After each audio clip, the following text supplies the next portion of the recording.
Hello दोस्तों, horror story के एक न्यू एपिसोड के साथ में स्वागत है। आज स्टोरी बहुत ही रोचक है, इंटरेस्टिंग है और कहना चाहिए कि दुनिया में जो रिश्ते बनते हैं ना, उनके कुछ न कुछ तो मायने ही होते हैं। चाहे वो हमारे भाई के रूप में हो, माँ के रूप में हो, पिता के रूप, कैसा भी रिश्ता हो, दोस्त हो, कैसे भी रिश्ते हो, वो कुछ न कुछ तो मायने रखते हैं। और यहीं पर दौर शुरू होता है एक कहानी का। ये सच्ची घटना है। ये बात है करीब करीब 2000 के आसपास की। तो शहर से दूर पहाड़ी एरिया में बस्ती हुआ करती थी, जो दुनिया से दूर, मतलब उनको जो न्यू जनरेशन है, मॉडर्न साइंस या फिर उनको इस बारे में कुछ भी पता नहीं था। वो सिर्फ अपनी बकरी, भेड़ यही रखते थे और ज़िंदगी की गुजर बसर चल रही थी। उस ज़िंदगी की गुजर बसर में भेड़ें थी, उनको ले जाते चराने के लिए, लाते, शाम होती, दिन होता, फिर वही रातें बीतती। तो ऐसे करते करते एक घर में दो सगे भाइयों की पैदाइश होती है। एक ही माँ के दो पुत्र, जिनके नाम बड़े प्यार से दोनों ने रखे और दोनों साथ पैदा हुए थे, श्यामू और एक का नाम रामू। दोनों बड़े हुए, भेड़ बकरी को चराने ले जाते और वो जंगल, पहाड़ और पेड़, उनसे भी बातें किया करते थे। होता है ना कि आज मॉडर्न का साइंस हमें उस दहलीज पर ला दिया है कि हम प्रकृति से दूर होते जा रहे हैं। नेचर से जितना दूर होते जा रहे हैं, उतनी ही हमारे अंदर तकलीफ़ें, बीमारियाँ, व्याधियाँ उत्पन्न होती जा रही हैं। जितने दूर चले जाएंगे, उतनी ही प्रकृति हम पर हावी होगी अपनी तरफ खींचने के लिए। और वही खींच खींच के एक दिन होता है कि वो मिट्टी मिला देती है हमको। तो उनका दौर था कि वो पहाड़ी पर अपना बकरियों को ले जाते, फिर लाते, यही दौर चलता रहा। चलते चलते काफ़ी अरसा बीता।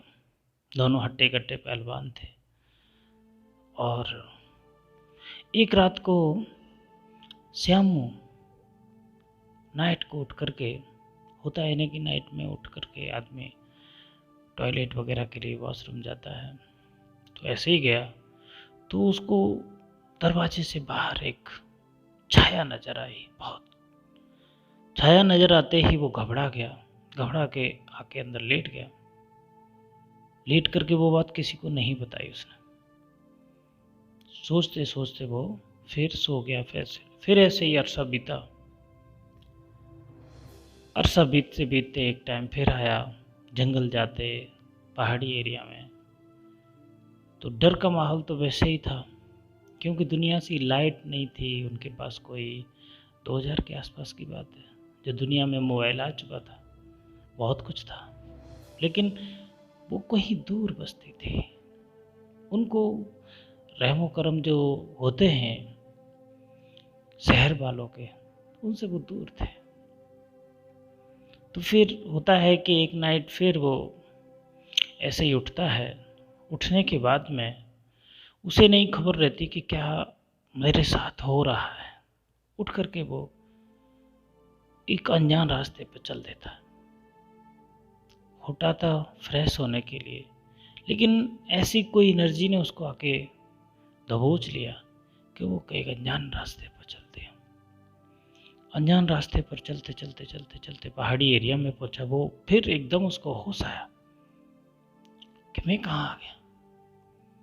लेकिन रात का वक्त था, हट्टे कट्टे थे, दूध पीते थे, तो इतना वो डरा भी नहीं कि मैं कहाँ, क्योंकि वहाँ तो खेलना ही था उन पहाड़ों पर, उस एरिया में। फिर वो अपने घर लौटा। लौटने के बाद में लेकिन एक डर का माहौल उसके दिलो जिगर में बैठ गया। फिर वो लौट आया। देर से उठा, सुबह भाई ने फिर जगाया कि भाई उठ, क्या हुआ तुझे। तो जगह के हिलाया जाता, हिलाने पर वो जगह, फिर बकरी लेके गए, फिर लौट के आए, ऐसे ही दौर चलता रहा। फिर एक रात ऐसी आई जहाँ पर फिर एक ऐसा दौर आया कि किसी रात फिर वो उठा, जैसे आमतौर पर उठते हैं वैसे ही उठा। फिर उठने के बाद में फिर उसी जो काली छाया थी उसने फिर आके तो उसको दबोच लिया। फिर उसको दूर दराज उसी पहाड़ी एरिया में कहीं ले गई। ले जाने के बाद में वो गायब रहा बहुत देर तक। क्या हुआ उसके साथ मुझे कुछ नहीं पता। फिर अचानक उसको होश आया, सुबह हुई करीब करीब 4 बजे ऐसे। तो फिर लौट के वो जब जैसे ही आया, घर आया, घर आकर के उसको तेज बुखार हो गया शरीर में। बुखार होने के बाद में वो लेट गया। लेटने पर फिर सुबह उठा, रामू को कुछ नहीं मालूम था कि क्या हो रहा है इसके साथ में। फिर सुबह उसने उसको जगाया, वो जग नहीं रहा। उसने कहा कि हो सकता है थका हुआ था इसलिए शायद सो रहा है, लेकिन वो उठा ही नहीं पूरे दिन। तो माँ ने ज़बरदस्ती उसको उठा दिया। उठने के बाद में लेकिन उस टाइम उसको ऐसे जकड़ लिया था कि वो जो नेगेटिव एनर्जी थी वो थोड़ी देर के लिए दूर होती, थोड़ी दूर होती तो वो उठ के अपना काम करता, कुछ जैसी दबोच लेती, फिर वो बेहोश हो जाता था। टाइम बीता, रात हुई। रात के दरमियान फिर वो उठा, फिर वही उसके साथ जो पहले हुआ था हुआ। फिर वो बेहोश हो गया। फिर बेहोश ऐसे हुआ कि वो उठ ना सका। सुबह हुआ, रामू ने खूब जगाया उसको कि श्यामू क्या हुआ तुझे, उठ जल्दी उठ मेरे भाई। नहीं उठा। अमूमन होता है कि हम देखते हैं कि बंदा सांस ले रहा है नहीं ले रहा है। तो घर वालों ने, माँ ने, उसने देखा कि श्यामू सांस ही नहीं ले रहा है। परेशान हुए, भागे। तो पड़ोस में ही कोई हकीम था, उसके पास ले गए कि इस बच्चे को क्या हुआ, हमारे को देखो। तो हकीम के पास ले जाते ही हकीम ने कहा कि ये बच्चा तो ख़त्म हो गया है, इसकी रूह कब्ज़ कर गई, इसको ले जाओ मिट्टी के सुपुर्द कर दो। घबराए घर वाले, बहुत रोए।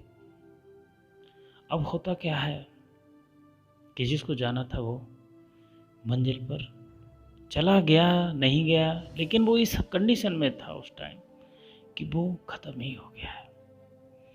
घर वाले उसको ले गए। ले जाने के बाद में रास्ते में जैसे ही लेके जा रहे थे तो बहुत ही, कहना चाहिए कि इतना वजनीक था। लोग भी कह रहे थे कि अमूमन आदमी इतना वजनीक नहीं होता है, लेकिन फिर भी बहुत वजनीक था। तो कोई नहीं, हो जाता है कभी कभी ऐसा वाक्या।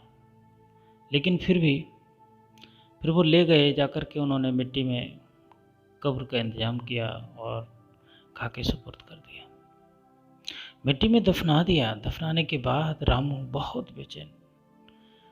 बहुत बेचैन उन पेड़ पहाड़ों से बात करता है कि देख रहे हो ना, श्यामू आज चला गया, मैं भी चला जाऊंगा एक दिन, और तुम ऐसे ही सब देखते रहना। ऐसे बात कर कर के बहुत दहाड़े मार मार के उसी कब्र पे रो रहा है। धीरे धीरे करके दफना करके लोग वहाँ से विदा हो गए। रामू रह गया, परेशान था बहुत। लोगों ने उसको बहुत हटाया कि चल चल, जो गया सो गया, लौटता नहीं दुनिया में।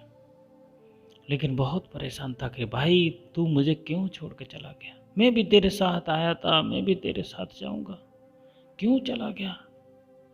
ऐसे करके बहुत इतना चिल्ला रहा था, अपने हाथ पैर उसी कब्र पर मार रहा था बार बार, बहुत परेशान। उसका भाई, फिर चचेरा भाई, उसको भेजा कि जा ले आ, नहीं तो वो मर जाएगा, वो भी वहीं पर पड़ा। ले गए। फिर सुबह हुई, फिर वो आ गया कब्र पर, फिर अपने हाथ पैर मार रहा है। दूसरा दिन था, इतनी तेजी से सर मार रहा है कि अचानक उसने पूरे जिस्म से अपना सब सर मारा कब्र में। तो नीचे से ऐसा लगा कि आवाज़ आ रही है, नीचे से आवाज़ आ रही है कि कोई रो रहा है और कह रहा है मुझे निकालो। मतलब उसने फिर एकदम सर फिर मारा, हाथ मारे उसमें, फिर आवाज़ आई कि मुझे निकालो, मेरा दम घुट रहा है। वो बहुत चक्कर रह गया कि क्या हुआ। फिर उसने चचेरा भाई भागता गया, बुला के लाया कि देखना क्या इसमें से आवाज़ आती है अंदर से। वो भी घबराया कि नहीं, ऐसा नहीं हो सकता, लेकिन उसने सुना कि उसमें से आवाज़ आ रही है। कब्र में से ऐसे ही सुना कि बोल रहा है कोई, श्यामू जिंदा है। रामू चिल्ला रहा था बुरी तरह से। फिर उन्होंने जल्दी से कब्र खोलना शुरू किया। कब्र खोलते खोलते जैसे ही कब्र में बाहर की जो सांस थी, हवा थी, जैसे ही अंदर गई तो अंदर से ऐसे आवाज आई जैसे कि कोई मतलब सांस लेने के लिए बेचैन था, लेकिन बेहोश था। उसे कुछ मालूम पड़ रहा था कि कब्र के ऊपर कोई है, और मैं कहाँ अंधेरी गुफा में, क्या है, मुझे क्यों दफना गए लोग, मैं तो जिंदा हूँ। वाकई वो श्यामू जिंदा था। उस नेगेटिव एनर्जी के चलते वो बेहोश हो गया था। बेहोश ऐसा हुआ कि उसकी पल्स रेट, बीपी वगैरह जो भी है, दिल की धड़कन थी, वो इतनी मंद हो गई कि वो मालूम ही नहीं पड़ रही थी कि जिंदा भी है या नहीं, क्योंकि दुनिया से दूर थे, उस पहाड़ी एरिया में थे, न उनको दुनिया के बारे में इतना मालूम कि हम कहीं बाहर जाएं तो पता भी चल सके।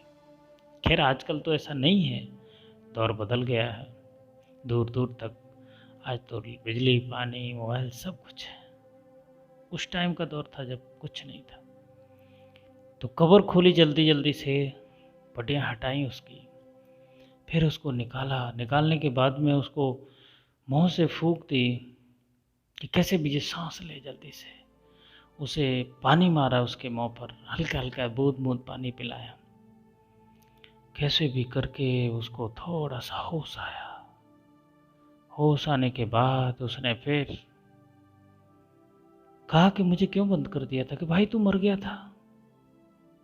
कि मैं तो नहीं मरा था, मेरे दम घुट रहा था, कहाँ बंद कर दिया आपने, कब्र में।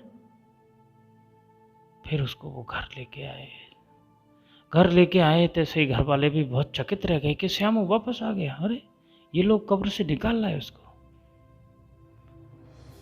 होता है ना कि रब सच्चा प्रेमी हो ना, चाहे कोई हो, फर्क उससे नहीं पड़ता है कि कौन है, लेकिन अगर सच्चा है तो खुदा को भी वापस देना पड़ता है। ये सच्ची घटना है।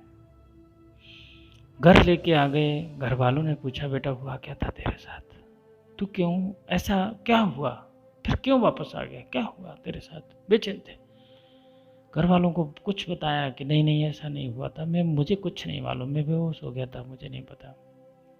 और फिर मैं जब होश में आया तो देख रहा हूँ कि मैं एक गुफा में बंद हूँ, मैं कब्र में बंद था। मिट्टी लगी हुई थी मेरे मुंह पर, मैं सांस नहीं ले रहा था ठीक से। अच्छा किया कि मुझे निकाल लिया, नहीं तो मैं मर जाता, दम घुट जाता मेरा। ऐसा करते करते फिर रामू ने उसे बुलाया, पहाड़ी की तरफ ले गया। फिर उसे पूछा कि भाई तेरे साथ हुआ क्या था, मुझे तो बता, रियलिटी में क्या हुआ था तेरे साथ। तो उसने पूरी कहानी बताई कि भाई मेरे साथ 1 महीने से ऐसे ऐसे हो रहा था। मैं नाइट को उठा, किसी छाया ने मुझे घेरा। मैंने कहा होगा, हो सकता है कि मेरे भ्रम हो कोई, इसलिए मैंने तेरे को भी नहीं बताया। लेकिन भ्रम नहीं था भाई, वो कोई और था। फिर एक दिन मैं फिर जागा, फिर मुझे उठा के ले गई वो दूर कहीं, मुझे नहीं पता उसने क्या किया मेरे साथ। फिर मैं घर आया, बेहोश हो गया। फिर मैं बहुत सारी भूल गया। फिर आने के लिए फिर मैं इस बार ऐसा बेहोश हुआ कि मुझे कुछ नहीं मालूम मेरे साथ क्या हुआ। बेहोश होने के बाद बस मैं देख रहा हूँ कि मेरी आँख कब्र के अंदर है और तुम कब्र के ऊपर रो रहे हो, चिल्ला रहे हो। तो मुझे वो आवाज़ पता चली। उससे मैं एकदम सजग हुआ कि कोई है ऊपर।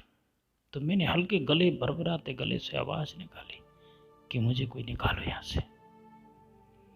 मोहब्बत हो तो ऐसी हो दुनिया में। आजकल की मोहब्बतें तो इतनी फीकी हो गई हैं। कि चंद सेकंडों की है।